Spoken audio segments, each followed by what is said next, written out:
중국에서 급격히 확산 중인 마이코플라스마 폐렴 환자가 국내에서도 늘고 있습니다.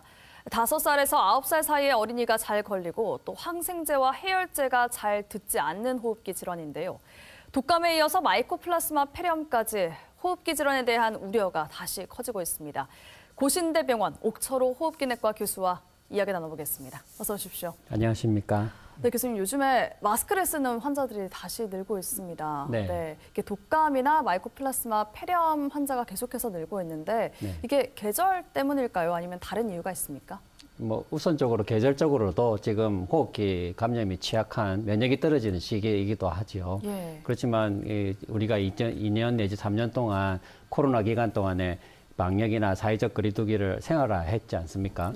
근데 그 생활 속에 원래 토착돼 있던 마이코플라스마라는 병이 있었는데요. 그런 병들이 그동안에 감염의 기회가 없다 보니까 우리가 거기에 대한 면역력이 이제 완전히 잊어버리게 되는 상태죠. 공백기가 기억 상실증에 걸리다 보니까 이런 균들이 이제 이 겨울철에 싹싹싹 퍼지면서 면역이 떨어진 우리한테 또 촉발되면서 오히려 더 그게 크게 보이는 거죠. 그래서 면역이 떨어져서 이런 환자들이 더 늘었다라는 말씀이신데 그러면 이 마이코플라스마 이 폐렴 어떤 질병인가요? 다른 특징이 있습니까? 우리가 잘 알고 있는 코로나하고 비교해보면 코로나는 바이러스고 마이코플라스마는 세균인 거죠. 비말로 감염된다는 것도 똑같고 발로 접촉된다는 것도 똑같고 인후통도 있고 근육통도 있고 열도 나고 설사 나는 것도 똑같은데 아무래도 잠복기나 이런 것들이 바이러스는 막 찍어내는 공장이다 보니까 한 2, 3일 만에 확 발현이 되어서 4인 가족 기준으로는 2, 3주 만에 가족이 초토화되잖아요. 근데 이 세균이다 보니까 발하는데 늦게 자라기 때문에 보통 이 4인 가족이 한 2달 정도를 가족들이 그냥 이 마이코플라스마 때문에 그냥 집이 엉망이 되는 경우, 한 달이냐 2달이냐 정도의 기간 동안에 이 병이 이완되는 기간이 좀 차이가 있을 수 있죠.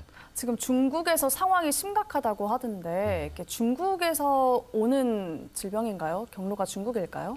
비행기 타고 오는 중국 관광객들에도 올 수는 있겠지만 우리 앵커님이 5살 때, 제가 10살 때 이게 그때 겪었던 마이코플라스마가 아까도 말씀드린 생활 토착병이었기 때문에 그때 다시 이제 재발하면서 생긴 거기 때문에 우리가 중국발이다 이렇게 할 필요는 없을 것 같습니다. 그렇군요. 특히 어린이 환자가 늘고 있어서 부모님들의 걱정이 이만저만이 아닙니다. 이게 심각한 이유가 항생제나 해열제가 따로 없고 또 백신까지도 없다고 하더라고요.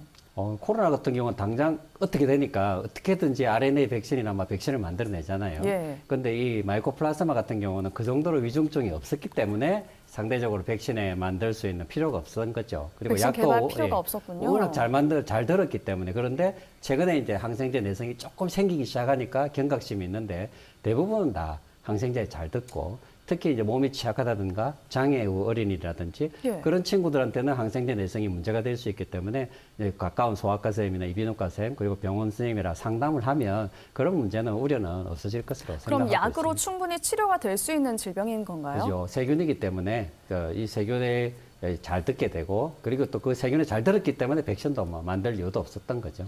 그렇군요. 그럼 다른 호흡기 질환이나 독감과 비교해서 이 마이코플라스마 폐렴은 어떻게 증상이 다른가요? 친구한테 며칠 알아면 2, 3일 만에 갑자기 아가 열이 난다든지 근육통이 생기고 이렇게 되면 이제 거의 코로나에 가까운 거고요.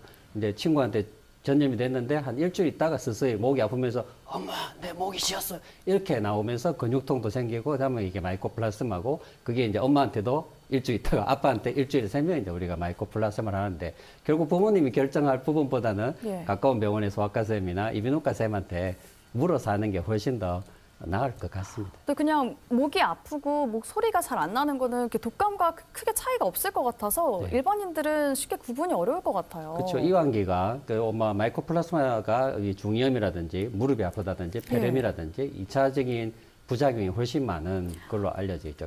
그 대신 코로나는 빨리 한번 확 앓고 이제 끝이 나는 기침이 또 오래 간다는 공통점은 또 있을 수 있죠. 네, 말씀해 주신 대로 마이코플라스마 폐렴이 이렇게 다른 호흡기 질환과 같이 걸리게 될 경우에 위중증으로 발전한 가능성이 있어서 좀 위험하지 않나요? 그렇죠. 이게 어린이 질환이긴 하지만 마이코플라스마가 노인한테도 젊은 성인한테도 올 수 있기 때문에 요양원에 계시는 어르신들이나 만성 질환을 가진 어르신들한테 독감 후에 마이코플라스마가 오면 굉장히 치명적일 수도 있습니다. 근데 어린이들은 면역력이 금방 회복되지 않습니까? 그래서 충분히만 씌워주고 또 이렇게 사회적 접촉이 일어난다면 두 가지 중복 감염에서 오는 위험들은 줄일 수 있을 걸로 생각하고 있습니다. 네, 그럼 지금 의료계에서 소아과 전공의가 좀 부족한 실태예요. 그러면 이 마이코플라스마 폐렴이 계속해서 유행이 된다면 의료 대란까지 오지 않을까라는 우려도 있거든요. 예, 지금 실제로 필수 의료를 맡고 있는 소아과에 많은 분들이 없기 때문에 그거는 이제 2, 3차 방어선에서의 문제고 지금은 지역사회에 지키고 있는 우리 소아과 선생님들 그리고 가정의학과 쌤, 내과 쌤, 이비인후과 쌤들이 지역사회에서 잘 지키고 있기 때문에 이제 그런 부분에서 필수 의료에 대한 대책은 정부에서 꼭 세워져야 되지만 우리 민간 상원에서 그런 우려 때문에 사회적인 걱정을 더 야기시킬 필요는 없다고 생각합니다. 그렇군요. 지금 부산에 마이코플라스마 폐렴 환자 한 어느 정도 되나요? 지금 한 달 사이에 벌써 2배 이상 늘었기 때문에 그럼 그런 부모들도 이제 병원에 오게 되기 때문에 점점 외래로 오는 호흡기 환자 수가 많아지고 있다고는 확실히 통계적으로 나오고 있습니다.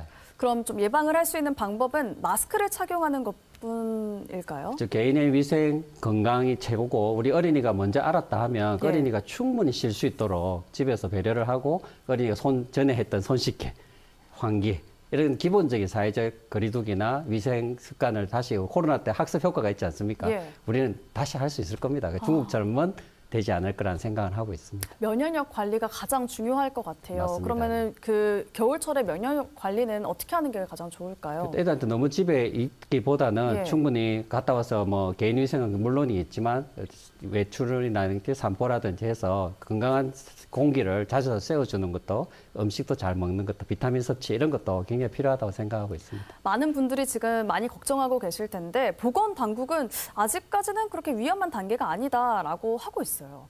보건당국이 어떻게 대응하는지 저희가 좀 궁금하거든요. 네, 코로나 때는 중환자실 위중증 때문에 사망률이 너무 많이 났잖아요. 근데 이거는 사망보다는 필수 의료 인력적인 피로도가 많이 이제 앞으로 될 거기 때문에 필수 소아과 인력에 대한 정부적인 대책이나 뭐 인센티브를 준다든지 그런 건 아마 당국에서 잘 하고 있을 거로 생각하고 있고 그것을 1차적으로 맡고 있는 지역사회 개원인 분들에 대한 정부의 대책 또한 잘 마련될 걸로 생각하고 있습니다. 네, 알겠습니다.